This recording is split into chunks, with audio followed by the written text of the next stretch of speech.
David, you can't live in the basement forever, my mother sighed, setting down her fork at our weekly family dinner. You're 32 years old. When are you going to get a real job? I pushed the mashed potatoes around my plate, avoiding her eyes. Across the table, my sister Amanda smirked.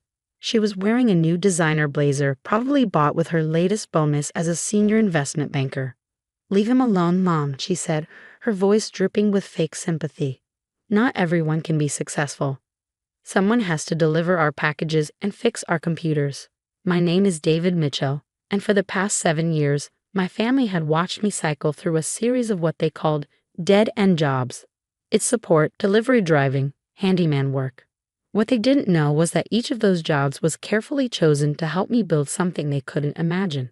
At least fix up the basement, my father chimed in, not looking up from his phone. It looks like some kind of command center with all those computers. What are you doing down there anyway, playing video games? If he had bothered to really look at those computers, he might have noticed they were high-end servers running complex algorithms.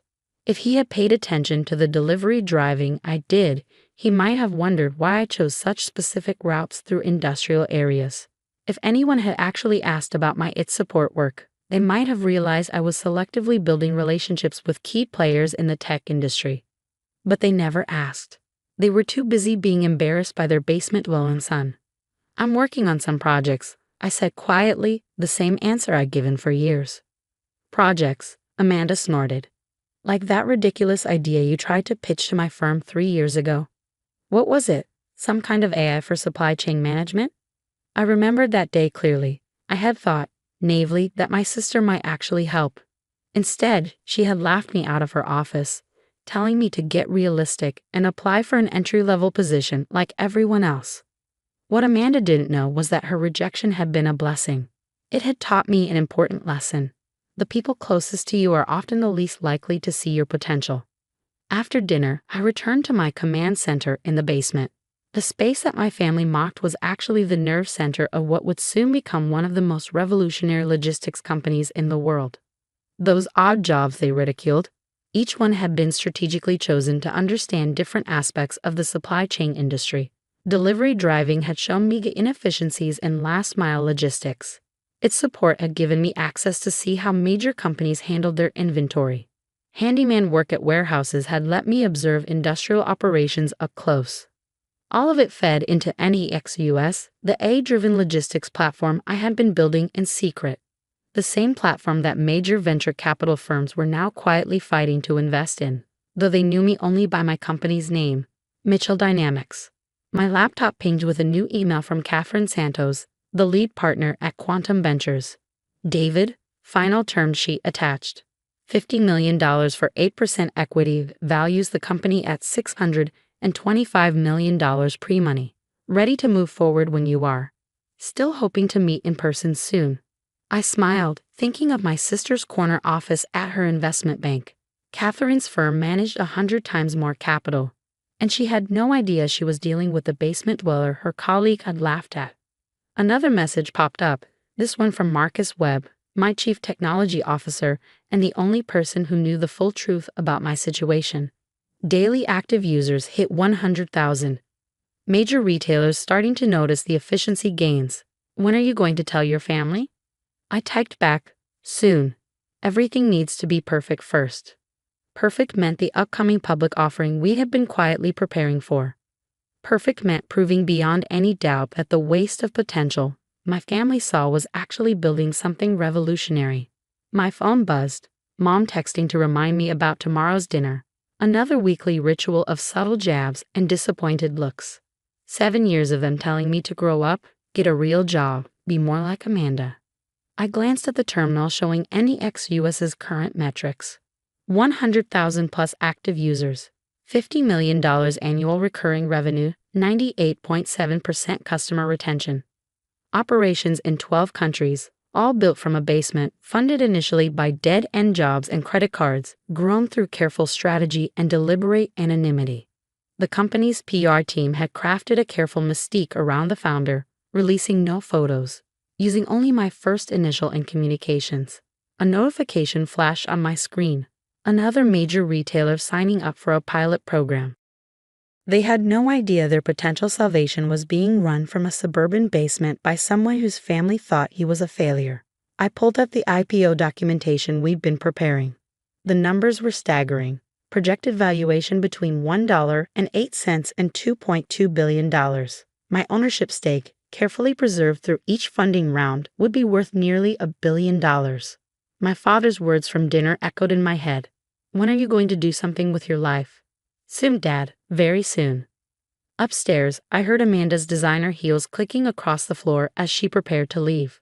She had brought over brochures for coding boot camps, her latest attempt to help me find direction.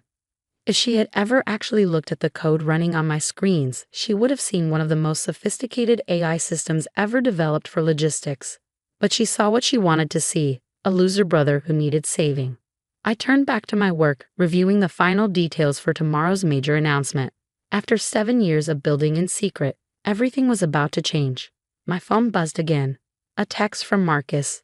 CNBC confirmed. They want to run the story during prime time tomorrow. You ready for this?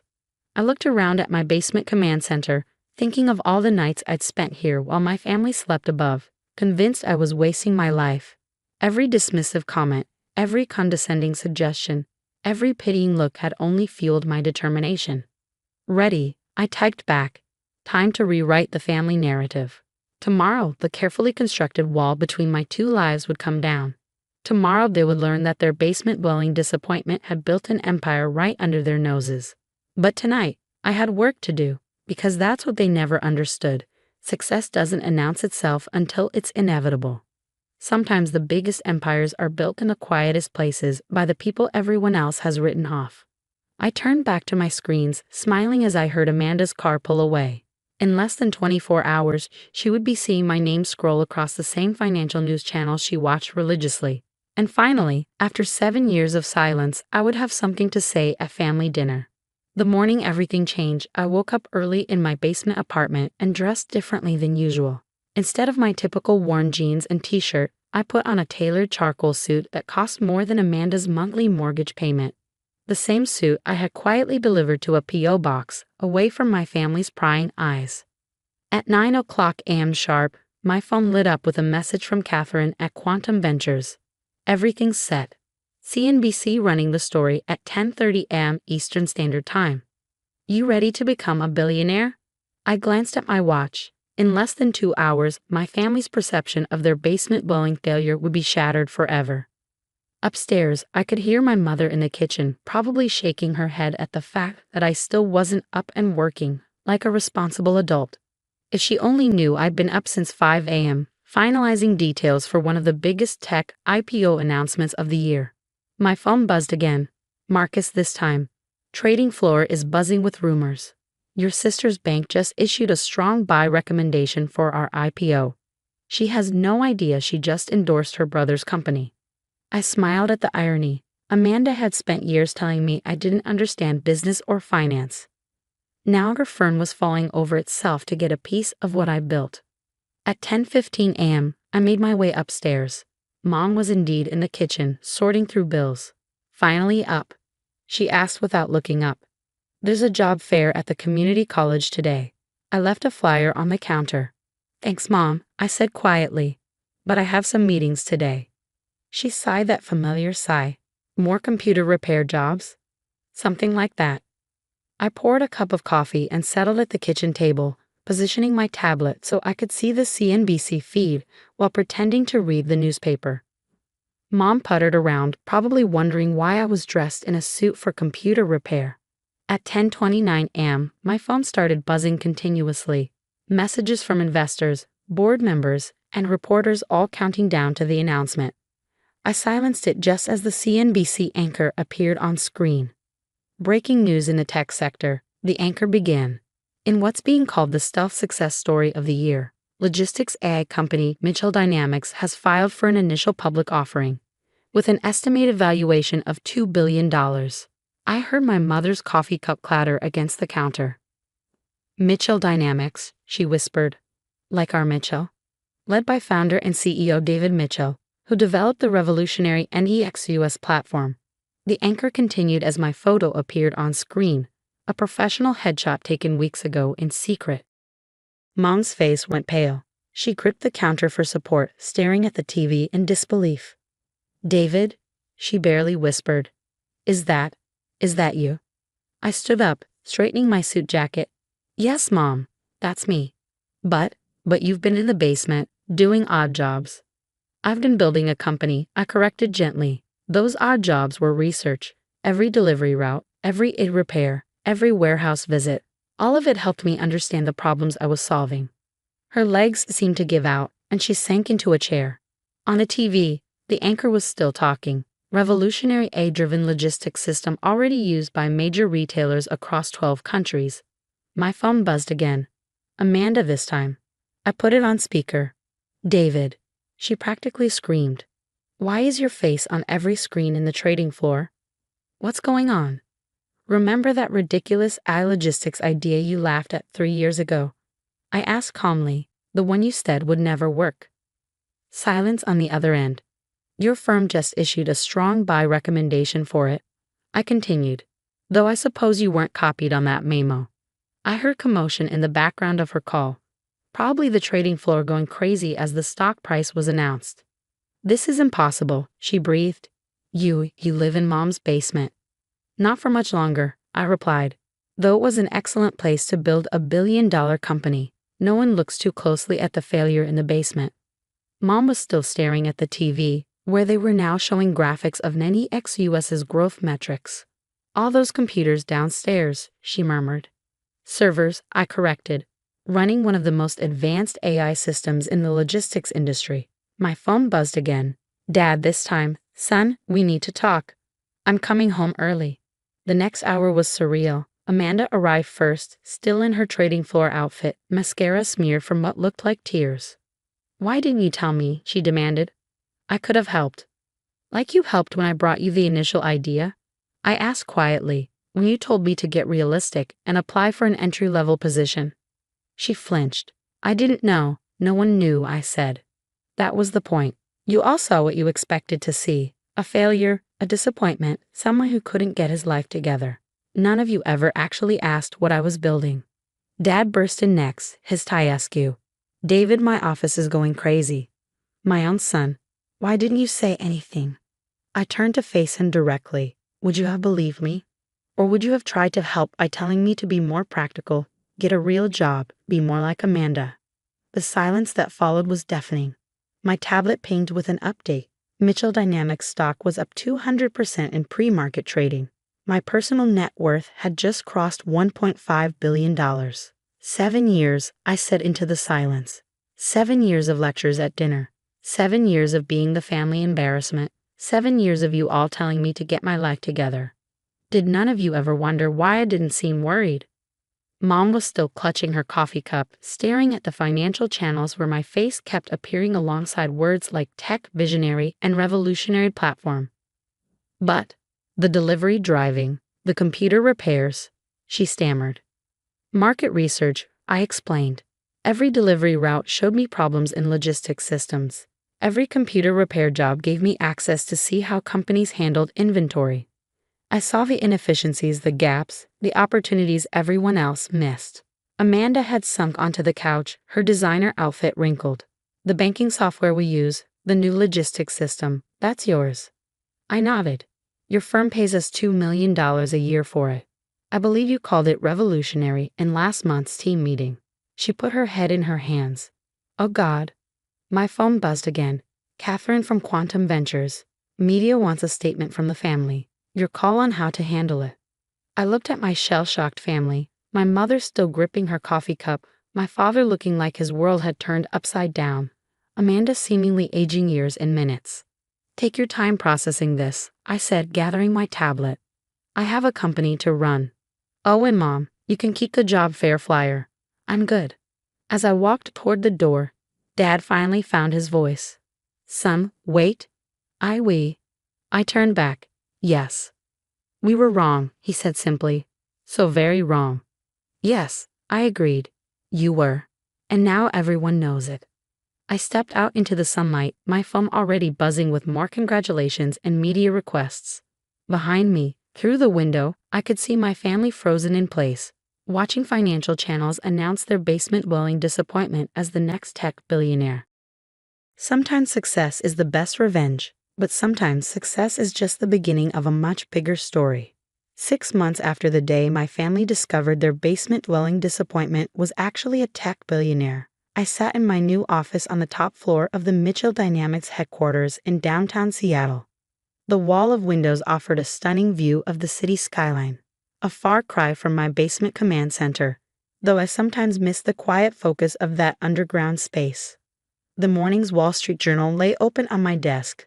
Mitchell Dynamics revolutionizes global logistics, stock up 400% since IPO.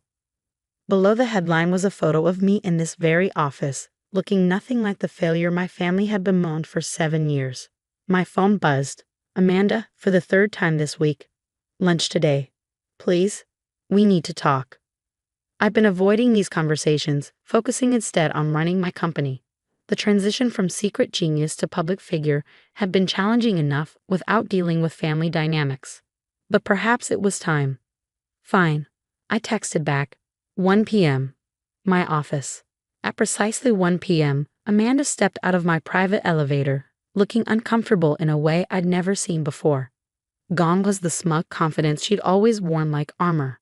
Her designer clothes, once a symbol of her superiority, now seemed like an attempt to belong in a world where her little brother was worth more than every partner in her firm combined. Nice office, she said, trying for casual and failing. Different from the basement. The basement served its purpose, I replied, gesturing to one of the leather chairs facing my desk. Though I doubt you're here to discuss my real estate choices. She sat, fidgeting with her watch, a nervous habit I'd never seen in her before. David, I've been trying to find a way to apologize. For which part? I asked calmly. Laughing me out of your office? The years of condescension. The coding bootcamp brochures. She flinched. All of it. I was so sure I knew better, that my path was the only path to success. I never imagined. That's the problem, I interrupted. None of you imagined. None of you even tried to understand what I was building. You saw what you expected to see. The thing is, she continued, my firm is desperate to get me to arrange a meeting with you. They want to handle Mitchell Dynamics' investment banking needs. The same people who wouldn't give you 5 minutes 3 years ago now spend hours strategizing how to get your attention. I couldn't help but smile at the irony. And how does that make you feel, Amanda? Having to court your basement-dwelling brother's business? She looked down at her hands. Humbled. Embarrassed. But mostly sad that I missed the chance to be part of something amazing because I was too arrogant to see it. A notification popped up on my screen. Our eye had just landed another major client, a Fortune 500 retailer. Their CEO had probably spent more time researching my background than my own family ever had. You know what the hardest part was? I asked, turning back to Amanda. Not the long nights coding, not the stress of building something revolutionary. It was sitting at those family dinners, week after week, being treated like a cautionary tale when I knew what I was creating. Why did you tell us? She whispered. Would you have believed me? Or would you have tried to fix my life, interfere with my plans, insist I do things the right way like you? She had no answer for that. My phone buzzed. Mom this time. Sunday dinner? Please come. Dad's finally ready to talk. I showed the message to Amanda. They still don't get it, do they? They think everything can go back to normal, just with their formerly disappointing son now being successful. They're trying, Amanda said softly. We all are. It's just you've completely appended everything we thought we knew. About you, about success. About everything. I stood and walked to the windows, looking out at the city where my company was transforming how business worked. You know what success taught me? That the people who are quickest to judge are often the ones who understand the least. Just then, Marcus knocked and entered with a tablet. Sorry to interrupt, but you need to see this. The Wilson contract just came through. It's bigger than we expected. I glanced at the numbers and smiled. Another billion-dollar deal, larger than Amanda's entire investment bank would see this year. Thank you, Marcus, I said. Oh, and this is my sister Amanda. She used to tell me to get realistic about my career goals. Marcus, who knew the whole story, tried to hide his smirk. Interesting. I guess building a revolutionary AI platform wasn't realistic enough. Amanda had the grace to blush. After Marcus left, I turned back to my sister. Here's the thing about success, Amanda. It doesn't erase the past. Those 7 years of condescension, of being treated like a failure, they happened. The fact that I'm now a billionaire doesn't change how you all made me feel. I know, she said quietly, but can we try to build something new? A real relationship without the judgment? I considered her words. That depends. Are you here as a sister trying to reconnect, or as an investment banker trying to land a client? A sister, she said firmly. Though I won't pretend my firm isn't desperate to work with you. But that's not why I'm here. My phone buzzed again. Dad this time. Son, I sold my company today. The one I always wanted you to join, remember? Funny thing is, the buyers are implementing your logistics system. My life's work is being transformed by the son I thought was wasting his potential. I shoved the message to Amanda. See what I mean? Everything's different now, but they're still seeing it through the lens of their own expectations and failures. Then help us see it differently, she pleaded. Help us understand. I sat back down at my desk, thinking of all the family dinners, all the disappointed looks, all the well-meaning but condescending advice. Here's what's going to happen, I said finally. I'm coming to Sunday dinner, but not to pretend everything's fine, not to be the successful son they can finally brag about. I'm coming to tell the whole story, every detail of what I built while you all thought I was failing. And you're all going to listen. Amanda nodded. That's fair. And one more thing, I added. Next week, I'm giving a speech at MIT about entrepreneurship and innovation. You're all invited. I think it's time you understood exactly what was happening in that basement.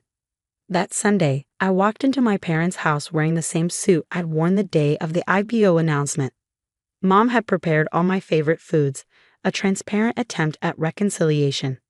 Dad stood awkwardly by the fireplace, next to a framed Wall Street Journal article about Mitchell Dynamics. We're proud of you, son, he said stiffly. Now you are, I replied.